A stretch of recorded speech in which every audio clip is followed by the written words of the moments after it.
Hey guys, welcome back to Clownfish TV. This is Neon. I am here with Geeky Sparkles. Hello. And there it is. Eternals is certified rotten.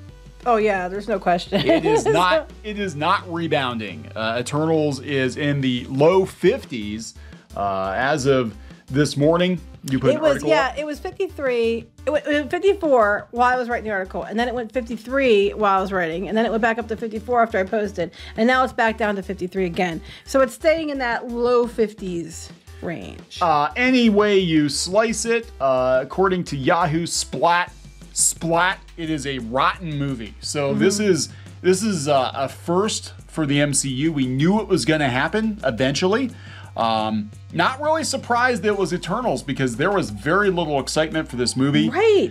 And it just looked very boring, and all the reviews are basically saying, hey, yeah, this movie is a snooze fest. It's boring, it's convoluted, it's like getting your teeth pulled. So now they're trying to use sex to sell the Eternals. Oh yeah, apparently there's sex scene in it. Yeah. But the director was like, I had to put it in because it's what they gave me in the script. Anything to save this movie, right? We'll talk about that. Before you get into it any further, please subscribe for more pop culture news, views, and rants, guys. Over 239,000 subs. Thank you for the support. We've been following Eternals. I have zero interest in watching this movie. This is going to be the first Marvel movie I think we skip in the theaters. And, we're not given the option to watch on Disney Plus, and even then, I don't feel like shelling out $30 for this. No. I think it looks like a snooze fest. It's people in spandex standing around on a beach talking about stuff. I don't know what it is. It just always looked boring. There's too many people they're trying to introduce. It was going to never work in one film. And then what got me was right when they started taking the money, right before Shang-Chi came out. They took the marketing off of Shang-Chi and then started trying to market for Eternals then, even harder. And I was like, okay, so what that tells me is the data they have inside looks bad for Eternals. Yeah, I think it's not tracking. Now, they were saying, hey, this thing is going to do over $100 million opening weekend, and now which we talked about, it's dropped. Yeah, they're dropping it. 75 now. Some places are saying 67, but that's still much, much lower than they predicted. They thought this was going to be another Avengers type thing. It might bring a lot of people to the theater. It doesn't mean it's going to be good. And no matter what happens, it's still certified rotten right now by the critical scores. Now, what interests me is going to see what the audience scores are, because it's funny to me that all these media outlets are going on about review bombing. Okay, except there hasn't been audience scores yet. Yeah. So if you're review bombing, you're accusing the critics of review bombing this film, which sometimes they do. I mean, it depends. As you got the review boosting and the review bombing, but as soon as that happens, then the media will be like, well, it's just the bigoted, hypocritical, istophobic, whatever, trying to tank this movie. It's like, no, the critics already did that. Some of the actors were already trying to say that it was a preemptive, alt-right Yahtzee. Oh, that was an IMDb, and it was like a couple reviews. Yeah. And it was, and the ones they were saying, oh, they were so, terrible and phobic, and they really weren't. They deleted those and kept the good ones, of course. Yeah, of course they always keep the good ones, but there aren't a lot of good reviews for this movie. Look at some of these headlines. Ars Technica review. I cannot wait to recommend Marvel's Eternals on Disney Plus. We got this one from Slate. This is an outlet that would normally gush over the diversity and inclusion of Eternals, though. But Eternals is a disaster of intergalactic proportions. They picked a director who's really good at what she does. Yeah. MCU films is not that. No, I mean, this makes as much sense. I said before, having like the Coen brothers do a Marvel movie. Like, that makes no sense. Marvel's Eternals is big, beautiful, and empty. Epic spanning Epic has too many heroes and still feels empty. It's not good, guys. It's not good. So, well, most people go to MCU movies and they go for one reason. They don't go to see, human interest stories, and everything else. That's not what they're there for. Yeah. So, Box Office Pro, according to your article, had the film sitting at 67 to 92, which actually falls in line with this. But they're going to be like, hey, it's going to be number 2. Number 2 is not so bad. Oh, is that what they're doing now? Because that's number 2 best pre-seller of the year. The pandemic year. Of the pandemic year. I just look, here's the thing. It doesn't matter. it's gonna be spun no matter what. The audiences might go and love it, and if that's the case, and I hear from a lot of people that it's really, really good, then I might consider changing my mind. But this one has looked like a cluster for months. It's been pushed back how many times? Yeah. I think Disney knew it was going to be a cluster. Yeah. They've been trying for years to drum up interest for this film, and they haven't gotten it.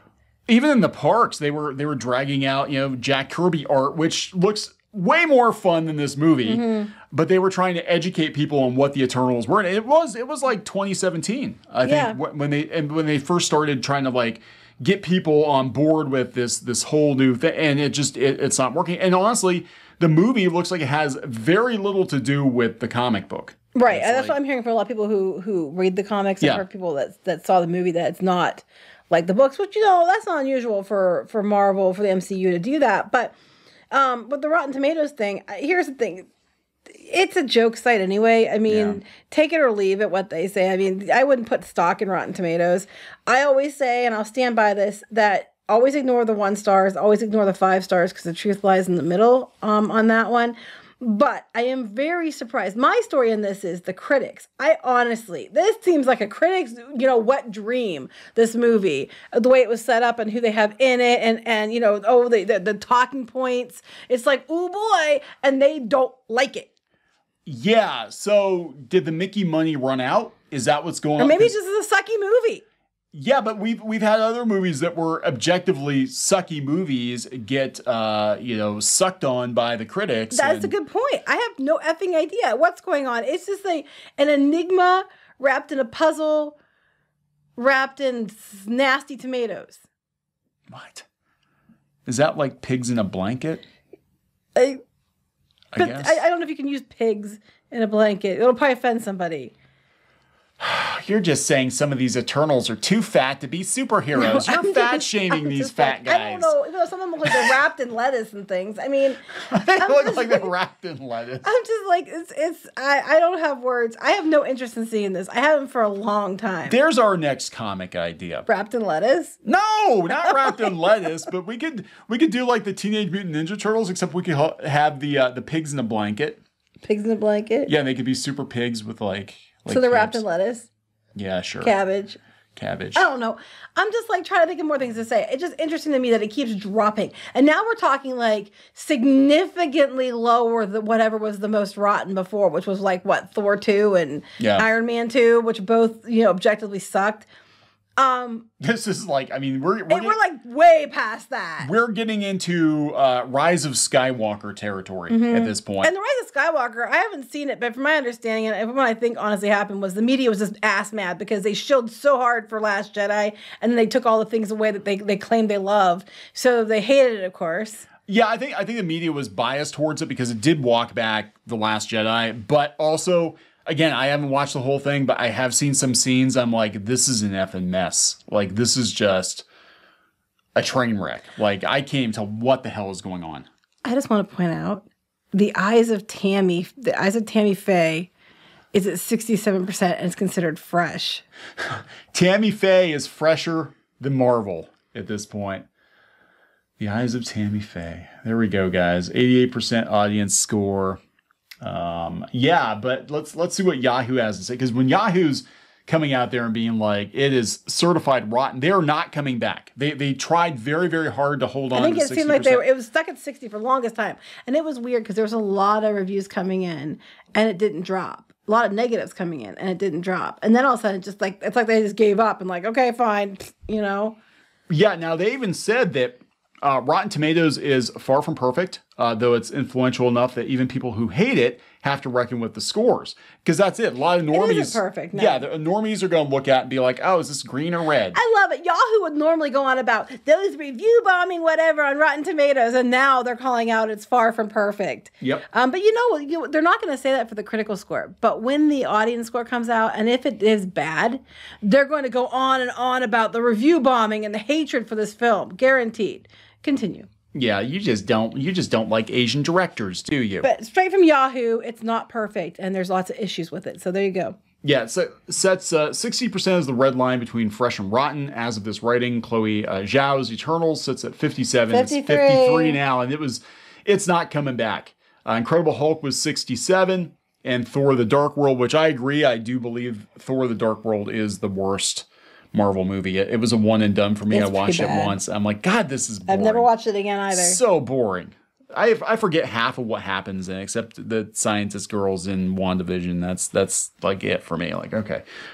Yeah, they said Eternals boasted an Avengers-sized supercast, but without the Avengers build-up or How much does backstory. this movie cost? I don't know. Pinballs between exposition and action, making 2 hours and 37 minutes feel simultaneously too long and too short. Yeah, so this is unprecedented, and I think Disney is going to see a lot more of this. I hate to break it to you, Disney. I don't think this is a one-off. Mm-hmm. I don't think this is the only mulligan. You know, I think that looking at the movies coming down the pipeline, most of them don't look very exciting. Mm-hmm. I mean, we've got Black Panther without Black Panther. Mm-hmm. We've got Thor, where Thor is going to step aside for Jane Foster, who is boring. They're not saying that, but that's that's going to happen. But Natalie Portman is not good as Jane Foster, and she's got to carry this movie. Not to be mean, but Natalie Portman's not good as a lot of things. Sometimes she is, but a lot of times she's not. Some movies she's okay in, yeah. But you know, part of the reason why Ragnarok worked better, and I know a lot of people don't like Ragnarok. It was too jokey or whatever, but she wasn't in it to weigh it down. Mm-hmm. You know, the first two movies, especially the second one, like she was like just dead weight, and they're gonna put her in the spotlight in the fourth one. It's not gonna go well. You know, I mean, it's really not. Oh, but that's okay. Even if it's a sucky movie, it's not gonna be because it's a sucky movie. It's just gonna be because of all the misogyny. And then we have the Marvels. We don't know anything about Ms. Marvel. She's any good. No, we do know that she has a glowy hand power now instead of her actual hands. Yeah, they retconned her powers, so she's not stretchy. Because remember, I was, you know, we talked about this. I'm like, how are they going to pull off her powers, you know, in live action without looking ridiculous? And the short answer is they're not going to. They're going to fudge it, and she's going to have like crystal hands or something.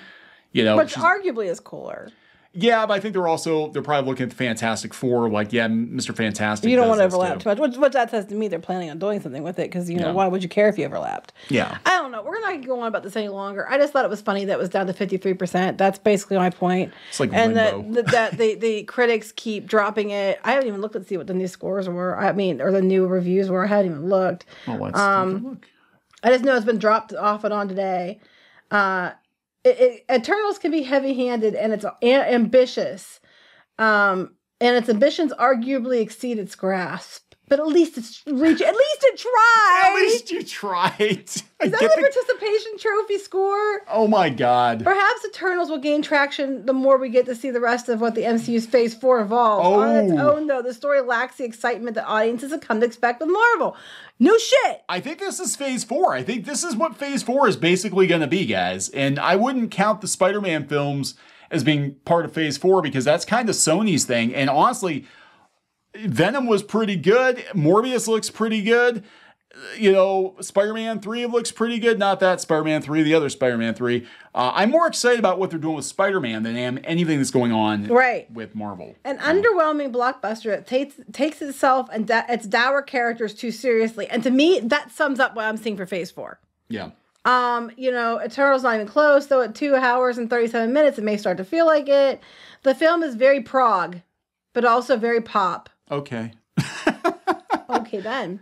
I think you spelled poop wrong. I mean, just saying. It's very porg. This is an ambitious, exciting movie that doesn't entirely stick the landing, but remains on par with what we've seen from a successful franchise film. That is a very mid-lane. 7 out of 10. I'm trying to play both sides. I haven't seen... Here's the thing. Even the fresh scores, I haven't seen anybody gush about this movie. I have not seen one single review where they gushed about it. Usually it's like, yeah, it was okay. You know, it wasn't the worst thing ever. It was okay. Here we go. The whole Enterprise remains a supermassive black hole not even a light like Chloe Zhao can escape. The story is bloated and underdeveloped, featuring too many characters and a clumsy plot. Eternals is jammed to the rafters with great ideas, but too many end up weighing the film down instead of letting it fly. The movie is more risk-prone than the majority of self-competing interests. And as far as the MCU fatigue goes, well, at this point, it goes pretty far. Oh, that's not good. An overly earnest universe that's short on zippy... Green. And I think Disney's going to see less green. I was going to say, it's not what Disney's going to see. There's going to be more green on Rotten Tomatoes. You know what's going to happen, right? It's going to hit 100 million. And you know it's going to hit 100 million because they want that headline. So what's going to happen is there's going to be a lot of theaters that have seats sold that no one shows up for. That's never happened. I know. It's like, you know. That's never not like happened. It's precedented or something. All it's going to take for people to get over Marvel is one or two bad movies in a row. Because, you know, so far it's been like boom, boom, boom. All the movies are pretty good. There were a couple early on that weren't so great, but they were pre-Disney, you know, Paramount Marvel movie, I think, or Thor 2, I think was... it was already in development or something, but yeah. What they need to do is they need to be like, whoops, we screwed up, it didn't work, and move on. And what's going to happen is they're instead going to go on the attack with the media, and they're going to probably blame fans, call them names, say it's misogynistic, say it's blah, blah, blah, blah, blah, and it's going to turn people off more. And then you have Feige going on about the upcoming Spider-Man. They temper your expectations, guys. Yeah, that's concerning. But also, you know, because again, Spider-Man, the standalone movies are more of a Sony thing. It might be like, oh shit, the Spider-Man movie is going to kill at the box office. It's going to make us look bad. It's going to be so funny if Venom 2 makes more money opening weekend than Eternals. Yeah. You know, and I have a feeling it's going to, because it made bank. Well, I don't know, but I don't think even sex can save this one. I was going to say, this is their Hail Mary pass. Hey guys, we're going to put some sex in the Marvel movie. These two don't even look like... Okay, no, that's not true. He kind of looks like he's into it. She just looks like... I'm looking at you because I'm supposed to because the director told me to. She looks about as romantically interested as nothing. All these people look as interested as nothing. Well, yeah, every but he shot at least I've looks seen. Kind of interested. She's just like, staring at his eyes. Okay, cut. I don't get I want to sleep with you from her. I'm sorry. It looks like Dancing with the Stars. Have we had any stills of any of these characters emoting at all? Have we? All the things I've seen, scowling, frowning, bored. Was the trailer stuff, and then they have the picture, like the big epic scene that you know is going to happen, where they're all together to fight because they're all landing in their uniforms and their piss suits, and then they're just, you know, that's the piss. That's all I've seen. That's kind of like they have those in Dune too. You can piss in your suit. Yeah, this is a different kind. Yeah, recycles. Anyway, we wrap this up for the love of God. I don't think anybody else wants to hear anything else about it. Maybe we'll do another video if we get down to the 40s. I don't know. We'll go that far? I don't know if Disney will let it go that far, but yeah, it's down pretty far. It's far. Way below the worst that was rated before this. Yeah, so let's wrap this one up. Yep. Please subscribe for more pop culture news, views, and rants, guys. We'll talk later. Bye.